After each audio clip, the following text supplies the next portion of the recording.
sixth and fatal shot. Frame 313 takes Kennedy in the head from the front. They told us it was a lone gunman with a cheap rifle. But what if the truth was buried in lies, fear, and silence? On November 22, 1963, the world stopped. A young, charismatic president was gunned down in broad daylight, and the United States changed forever.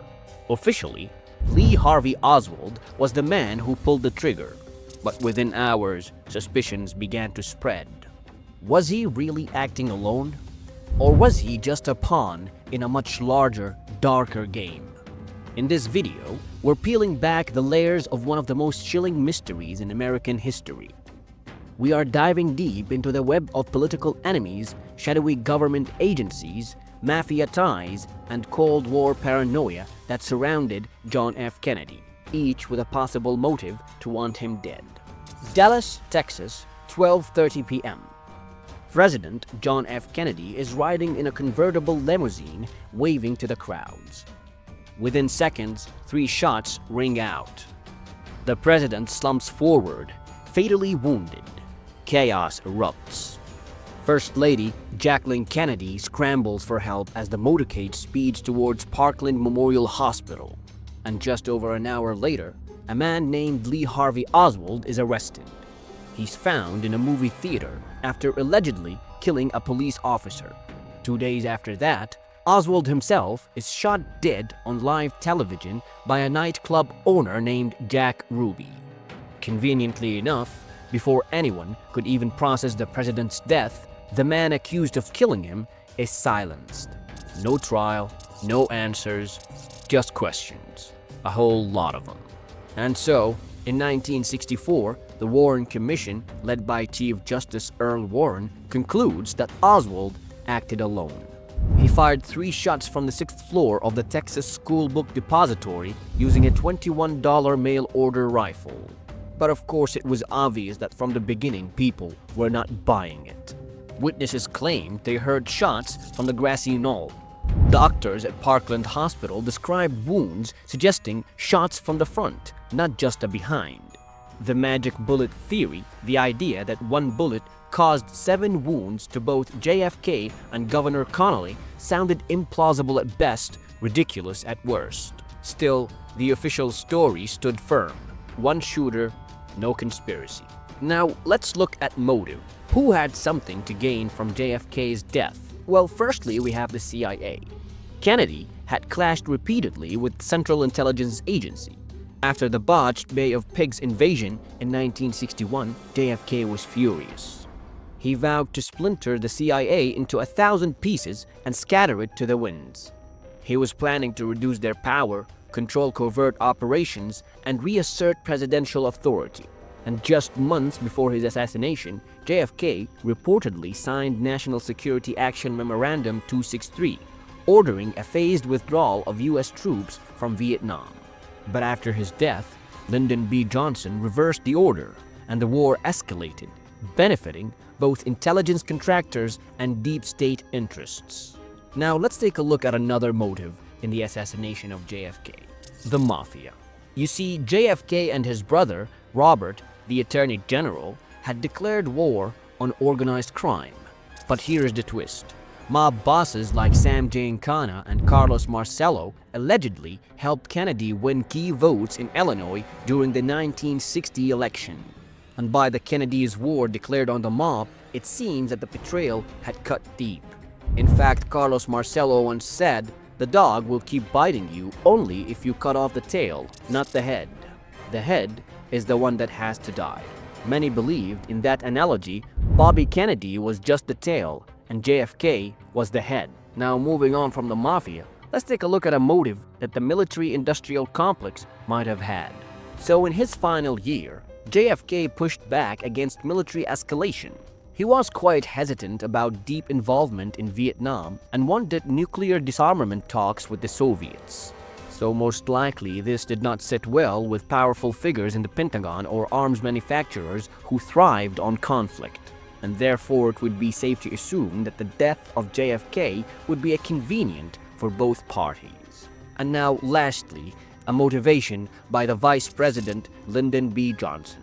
You see, Vice President Johnson was under investigation for corruption and rumored to be on the verge of being dropped from the 1964 ticket.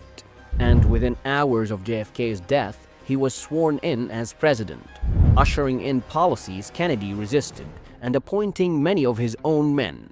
So it's only logical to ask the question, was he simply lucky or something more? Now, the biggest problem with the JFK assassination isn't the killing itself.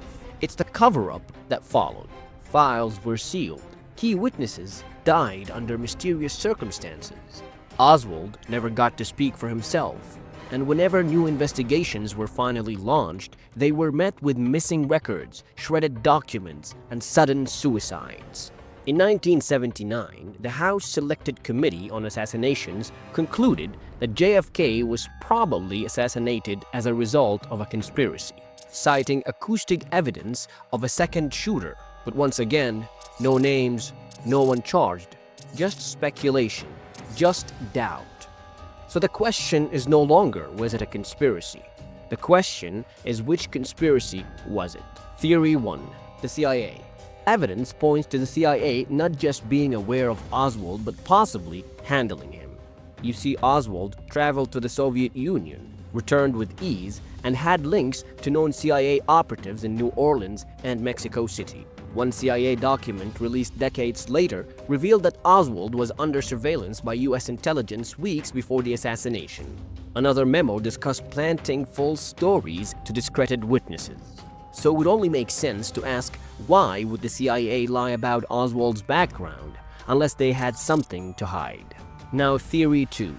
The mob hit. And so Carlos Marcello, the New Orleans mob boss, was deported by Robert Kennedy, but later snuck back in.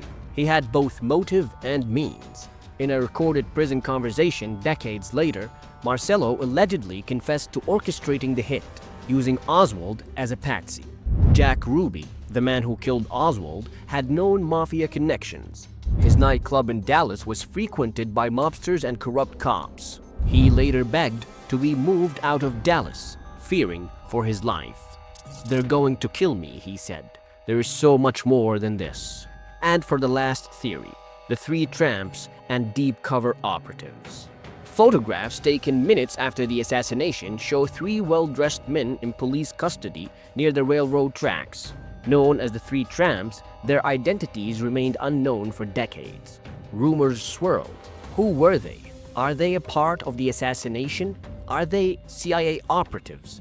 Or are they something more? Well, some believe E. Howard Hunt, a high-level CIA officer later convicted in the Watergate scandal, was involved. Before his death, Hunt's own son claimed his father confessed to playing a role in a covert operation in Dallas that day. You see, Lee Harvey Oswald famously said, "I'm just a patsy."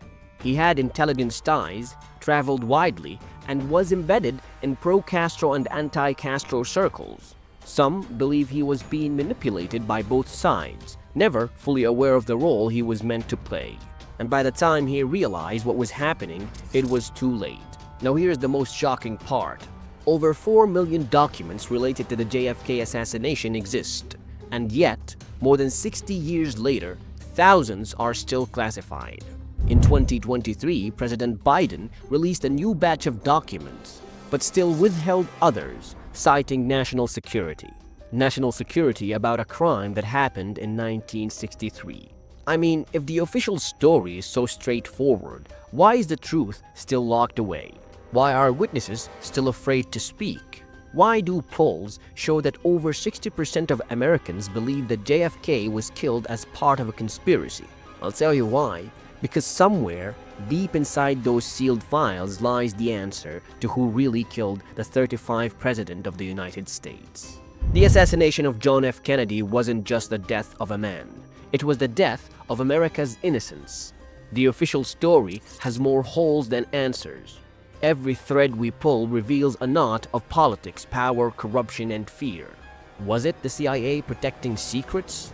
Or the mob settling scores? Maybe the military pushing for war? Or a vice president with everything to gain? One thing is clear, the truth did not die. It was buried. And maybe, just maybe, someone still alive today knows exactly who pulled the strings. If you thought this was chilling, wait until you see what we uncovered about the death of Robert F. Kennedy. Watch that next. Don't forget to subscribe, hit the notification bell, and give the videos thumbs up.